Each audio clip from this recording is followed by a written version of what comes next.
সকাল দিকে গিয়েছিলাম সবজি মার্কেট। অন্য সবজির সাথে হাফ কিলোর মতো গাজর নিয়ে এসেছিলাম। যদিও তখন ঠিক ছিল না যে বিকালবেলা আমি গাজরের হালুয়া বানাবো।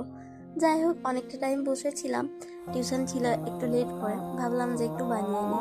আসলে কয়েকদিন আগেই আমাদের বাড়িতে তো প্রচুর গাজর ছিল। এবছর সেভাবে খাওয়া হয়নি, অনেক তো জলেই নষ্ট হয়ে গেছে। সেই টাইমে ইচ্ছেও হয়নি, মনেও পড়েনি। তো হঠাৎ করে বসেছিলাম, মনে হলো যে বানিয়ে নিই। তো বানাতে বসে পড়লাম।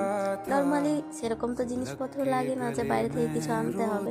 টুকটাক জিনিস বাড়ির মধ্যেই থাকে, যেগুলো ছিল আর কি, তাই দিয়ে বানিয়েছিলাম। যদিও আমাদের বাড়িতে কাজুটা ছিল না। যাই হোক, অনেকে অনেক রকম ভাবে বানায়। আমার মনে হয় যেন একটু দুধটা বেশি দিলে স্বাদটা একটু অন্যরকম হয়, মানে একটু ভালো লাগে খেতে। আর আমাদের বাড়িতে অনেকটাই দুধ ছিল, একটু সময়ও লাগে। যদি হালুয়া বানাতে গেলে অনেক বেশি দুধ দেওয়া হয়, তাহলে কিন্তু একটু টাইমও বেশি লাগে। যাই হোক, আমার হাতে টাইমও ছিল অনেকটা, কারণ টিউশনটা আমি আধ ঘন্টা পিছিয়ে দিয়েছিলাম। তো আমার বানানো কমপ্লিট, আর খেতেও বেশ ভালো হয়েছিল আর কি। বাড়ির সবাই বলছিল, যদিও আমি খুব একটা পছন্দ করি না এতটা মিষ্টি।